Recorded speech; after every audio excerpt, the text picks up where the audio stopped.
Hey everybody, and welcome back to Kerbal Space Program RP-0 career mode playthrough. Last time we failed yet again to get into the orbit of the moon, but we managed to hit it, which is something, right? Okay. I'm going to blame it on equipment failure, even though it was pretty obvious it was my lack of patience, attention to detail, and skills that failed that mission, but we're going to try to design something a little better to maybe get it done this time. In the time it took to build that rocket, we unlocked more cores, most notably this early controllable core, which is light and tiny and weighs next to nothing at all, but has a pretty huge internal battery, 15,840 electric charge on the inside there. So what we're gonna do is add another fuel tank on it to hopefully give it that extra little oomph that it will need to get where it's going to go. First things first, we know that 4 of these will give us the range that we need to be at the moon, which is good. We'll just slap those on there, then go back to 1x symmetry and build out our scientific loadout,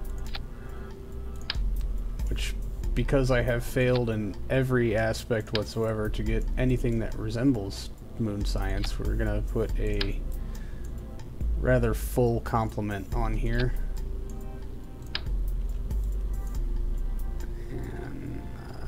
This is the dumbest trick in the book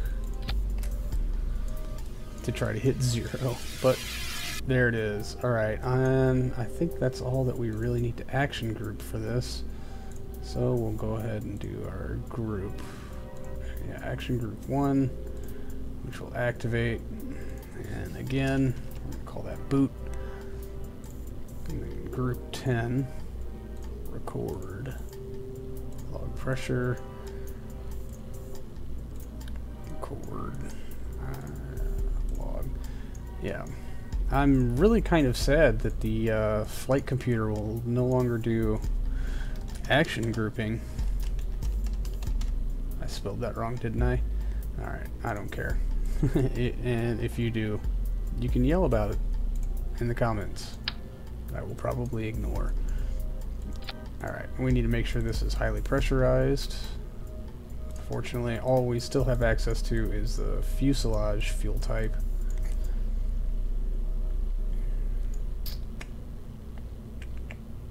Alright.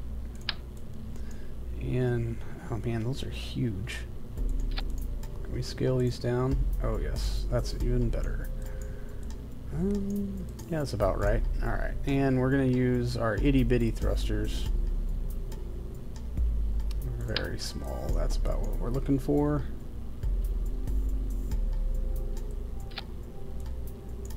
And let's make sure these are configured to hydrazine, as that will be our fuel of choice today. Oh, what just happened? Okay. Tell me please, still can, why can't I move it? There we go. Switch to hydrazine. Switch to hydrazine. Current config hydrazine. Awesome. So, alright. Jeez. Engine. Let's just double check. Engine. Current config hydrazine. Perfect. Ah.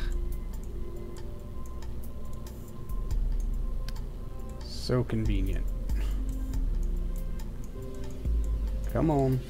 Thank you.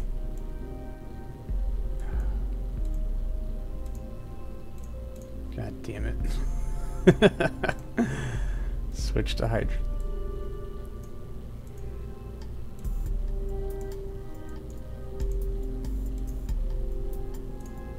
Alright, let's do this over here. Maybe hydrazine.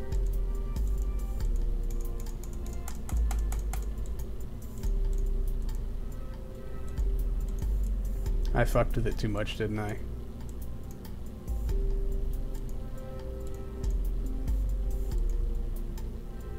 Now I can't switch from the hydrazine. Goodbye.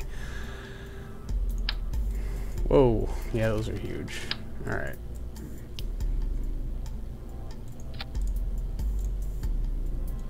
Switch to hydrazine. Goodbye, engine. Now we're leaving it alone.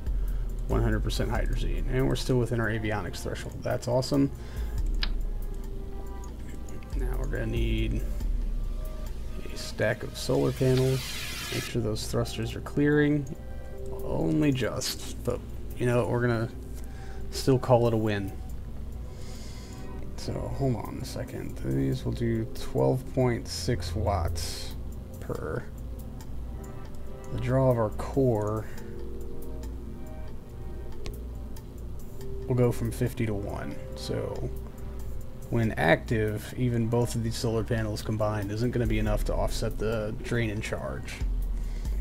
So we're going to have to spend as much time... Yeah. We're going to have to spend as much time in time warp as we can, or at the very least just shut down the avionics. But let's first make sure that we can max that out. So I don't think there's anything else actually that we need to put on this probe. And there's our limit.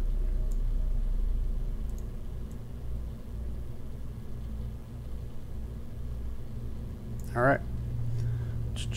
33.8 units of fuel to give us a total of 556 meters per second at 0.2 tons. So this is about a third of the weight of the previous probe that we were launching. And that's good, right? I think we can work with that little guy. Alright. So we're going to build out the transfer stage underneath it and then slap it on top of our existing RA-8 rocket.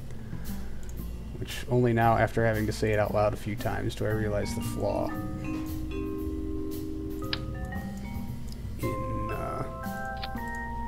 Alright. That's a 2 meter stage, which I believe the previous one was a 2 meter stage also. And that should work. Alright.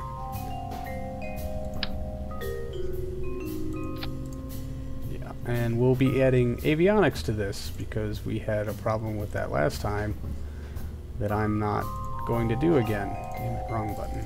So let's just wind that out to about 1.8. Shorten it out a bit. It does need to be pressurized, doesn't it? Oh, yeah, we should paint this guy too while we're at it. Let's go with gold foil so it looks all spacey.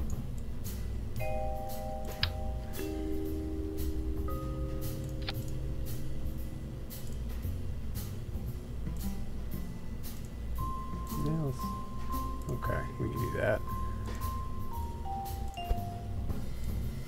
Yeah. Clink. That looks nice, yeah? Alright. Okay. Now the cool part.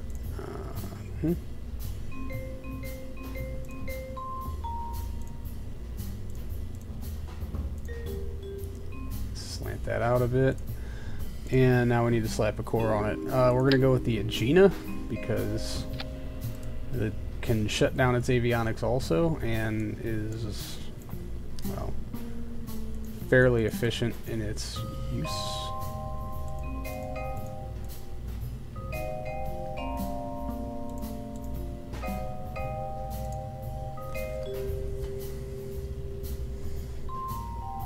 And yeah, the power consumption on the Agena is way less than the Able that we were using before.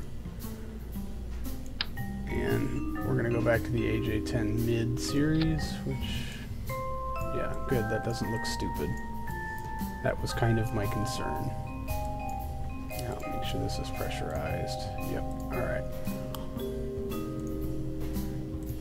And I guess what our target for this stage is going to be about 4,000 meters per second. It would be really cool if we could use this as a transfer stage also for interplanetary things, because it's a pretty cheap stage all in all, And just to do a little bit for that power draw, we will slap some solar panels on it. It's not going to do much, but it'll do something. And I don't know, we'll, in the future, as this progresses, we'll probably replace those with retractables. So let's dock that with UDMH. Oh, let's adjust our staging here. Yep, yep, yep. So 1800. Wow. And we haven't even filled the main tank, 3600. But we need to put some hydrazine in here for those thrusters. Not nearly that much. We're going to go with a 150 liter update. And top the rest off. Hide the UI. 4320. 0.50 thrust to weight ratio. That's not too shabby, actually. Total 7 minutes burn time. Now, God, please don't let me forget to separate that into 5-minute sections. Please, God, please. Don't let me forget to separate that into 5-minute sections. Alright. And as Nathan Kell has pointed out in some of his tutorial videos, adding a bunch of extra stages, maybe? He did it when he saved the sub-assembly, which I did not. So we're going to see how it works out if you add that stuff after the fact, if it helps at all. Really, I can get rid of that because the rest of this should be fine. So, looks like no, that did not. Oh wait, yeah, stage that, fire that engine. Go away, mech jub window. Let's just space that out one. Those are those fairings, they can come down to after stage sep, which, let's just raise this big boy up. Yeah, now we're too tall, that's fine.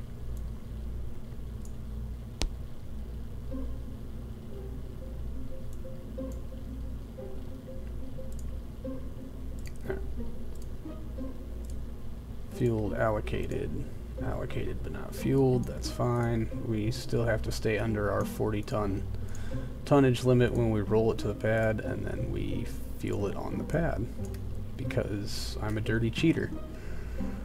That's how we do. Alright, so booster ignition, and main engine start, launch clamps, booster sep, that stage, ullage, fairings. We could probably ditch those down there somewhere. RD-105, stage, engine, probe sep, probe ignite. Alright, perfect. Let's just get this fairing adjusted.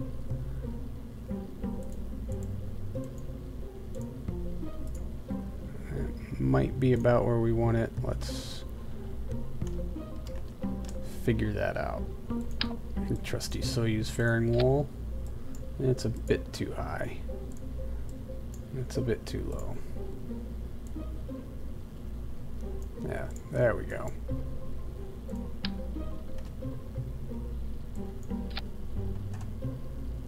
And stage sep. Alright, there we go. All done. That was pretty harmless. Alright, we need to lower it close to the pad so that we can actually launch. Way under, yep, alright.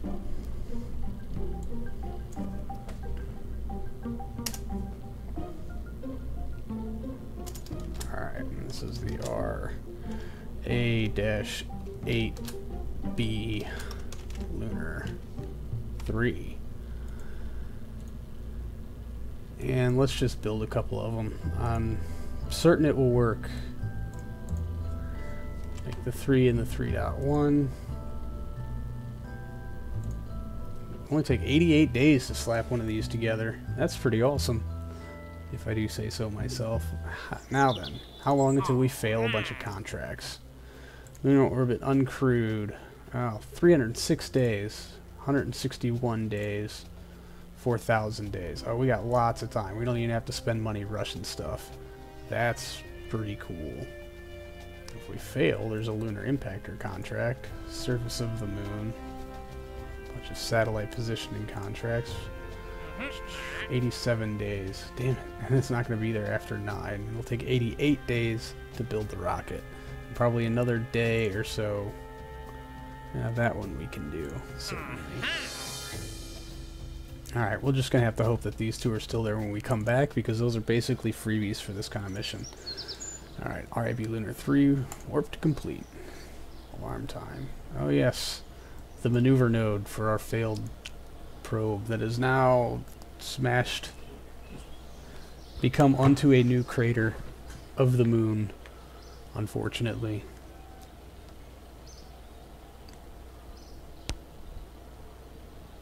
Now I guess we had some recovered parts. This next one's going to take a day longer to build. Whatever. Wow.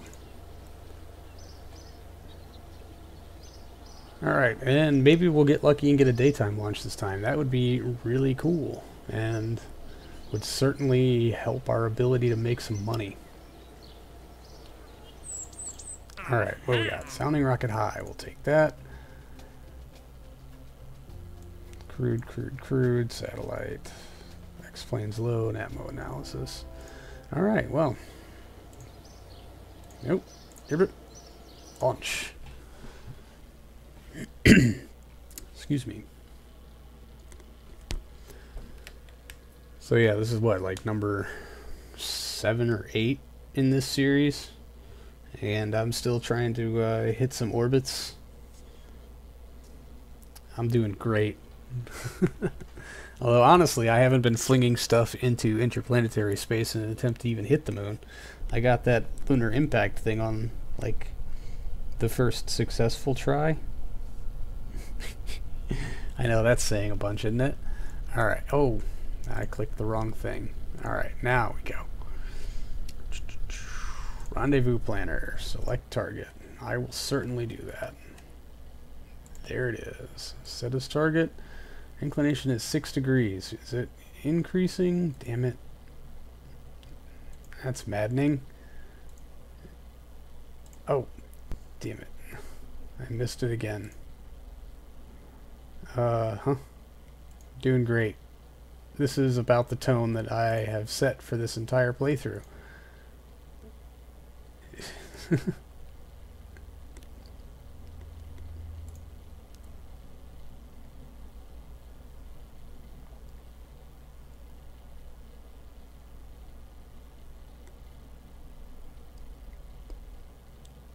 1 play. Awesome. Alright. Daytime launch. Yay. Throttle up. Good. I have throttle control. And ignition. Ignition is good.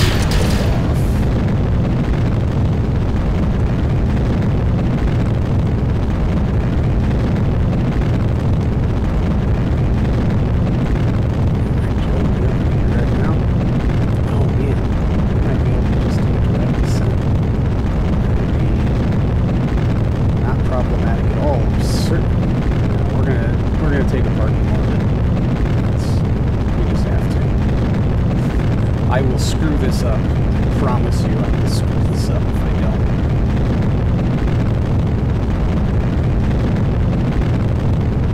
This is going to be episode 8.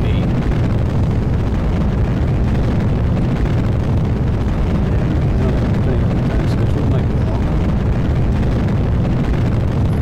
Let's see if we can get that heading down. Nope, the other way. No real absolute desire for it to be perfectly equatorial. It won't be. That's like a quarter of a degree.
turn into booster sep. That's always pretty.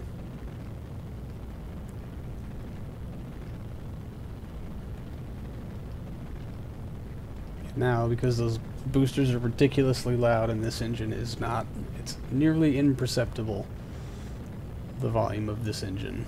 Alright, and yeah, we can probably just go ahead and do fairing sep. There we go. And since we're under the able core, now let's go ahead and boot. That would be a tragic mistake. Shut down those avionics. We won't need them for quite a while. Hopefully until we're making our orbital insertion at the moon. How cool would that be? Alright. Our apogee is plenty high, so let's just dump this into going this way. Build up some of that speed.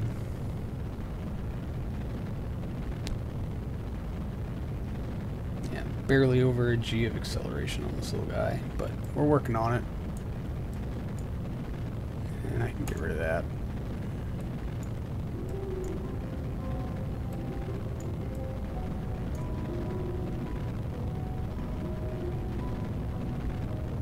Alright. I just had to give myself a little more volume. I'm hoping that's not coming through on the output end, but I need to hear what's going on in case this engine decides it wants to do something wonky and screw me out of this whole mission. Amazing. Such a huge rocket for such a teeny, tiny little payload. Really, I think with the flexibility and the utility of this stage up here, which we should probably give it its own name. It uses an Agena, but I'd feel bad calling it an Agena stage. That thing is going to be the key to throwing shit at Mars. And Venus, at least. And that could be awesome. Just so long as we remember to keep the burn time under 5 minutes. Okay, and we can go ahead and run some science. We just need something to transmit home to fulfill that contract. Done, and there it is. Science data from around Kerbal, $4 grand. That almost covers the cost of this rocket. Although it doesn't really do much for the 2 that we wasted. Alright, yeah, I do need to keep this higher. We need to build up that time to apogee because the next stage is woefully underpowered. Getting a hydrolock stage up here would be great, but a lot of that depends on being able to shorten this stack by making it wider, because a hydrolock's upper stage, it's going to be huge. This hydrogen is very not dense.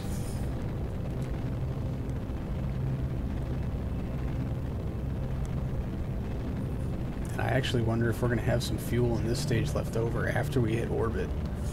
And if it doesn't, and not that it does us any good, that RD-105, or O-105, has only one ignition. Yep. Sep. Ignition's good. We are moving. Please, no failures. That would be great, please.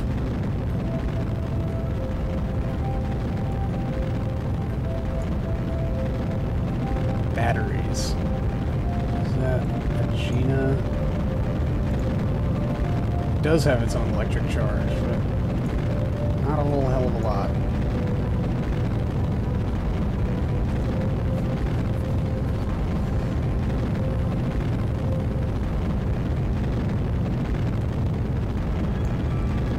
Actually, we should lock that battery.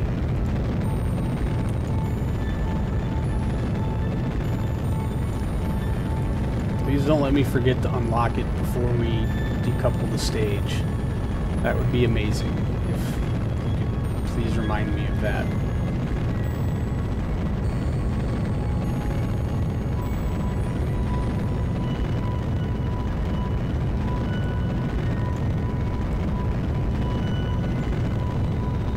There's the moon. So really, given that, our lunar injection burn is probably going to be a daytime burn as well. And that's pretty awesome.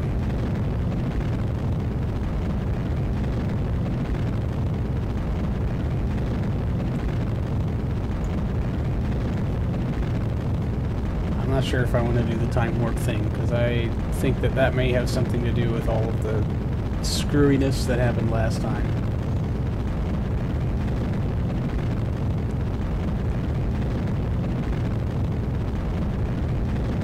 Of course, we've got some roll induced in here. Oh, I know what I do need to do is lock this hydrazine tank so we don't use that thruster fuel in doing our maneuvers later.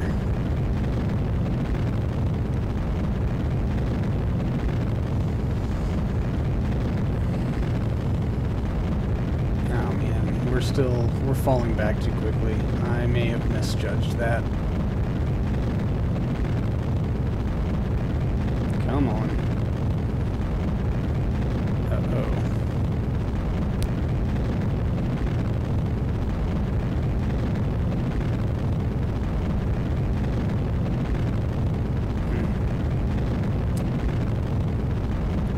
The upper stage might be too heavy, actually.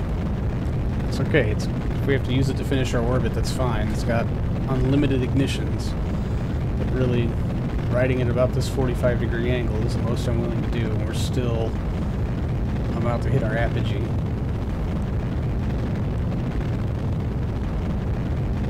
It'd be nice if I saw that number start to slow down a bit.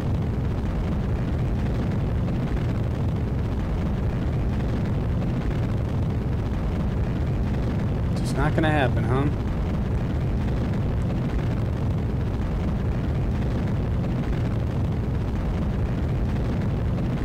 Nope. Still got another 2,000 delta V to go.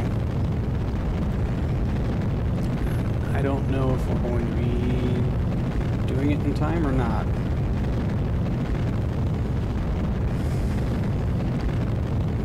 It has slowed.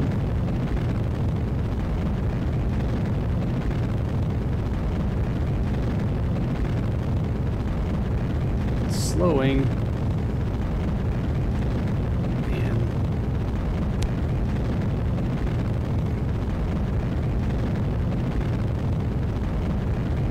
come on, go back up. Yes. All right, we are back to ascending. So my fears of hitting the atmosphere are negated, at least for now.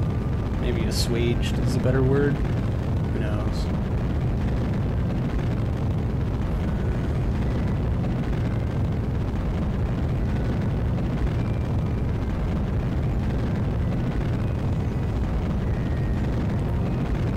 Hey, it's Tuesday.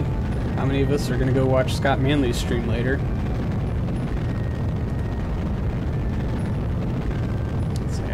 He usually does stuff Tuesday nights still, right?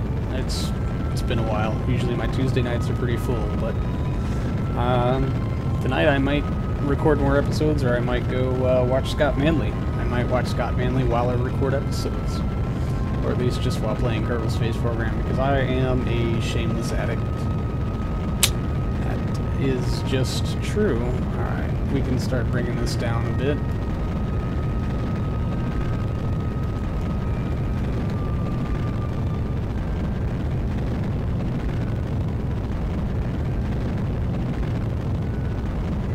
Kind of want to balance this out, if I could. How much delta V we got left here? Oh, 400 meters per second. So yeah, looks like we'll be using our AJ-10 upper to round out the orbit.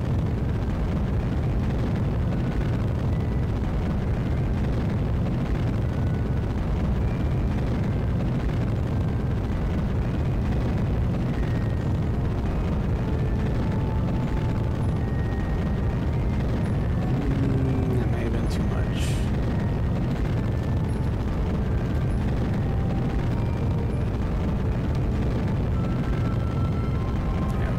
That's more reasonable. Just, yeah, 290.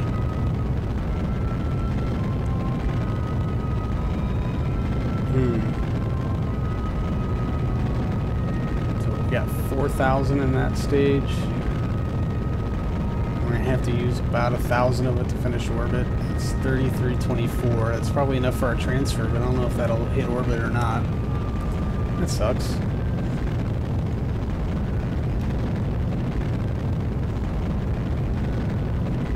Well, I'm hoping this little dude down here has just enough to make an orbit. It might not be a very... it's not going to be a circular orbit, but it'll be an orbit.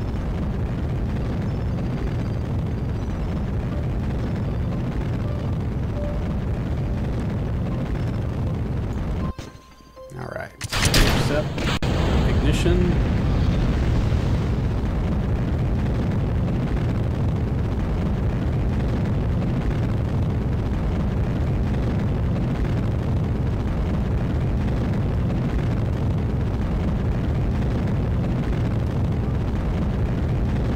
We have roll control back.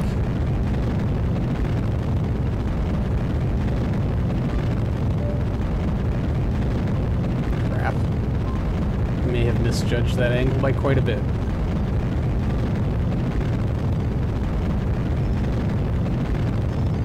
Alright, now we're going back up. That's fine.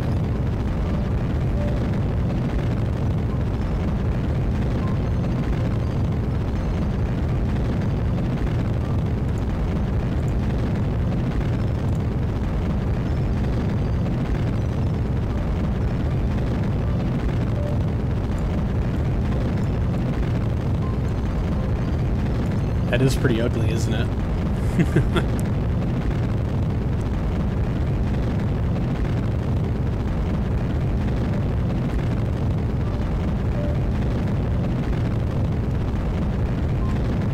Alright. Almost close enough to just drive straight into it.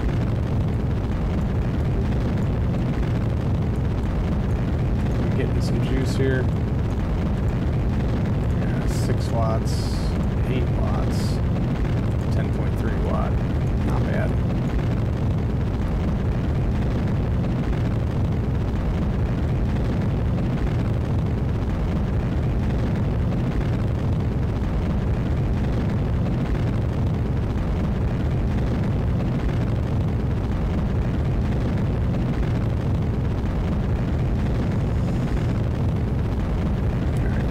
Pretty much at apogee.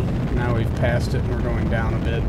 It's okay. So our periapsis is coming up pretty quick. So a little descent here probably isn't going to hurt anybody.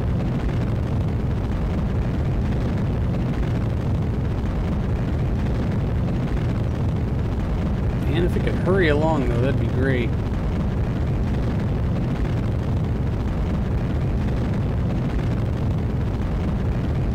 Yep. And we'll call that an orbit with 3452 left in the tank. Alright, I'll take that.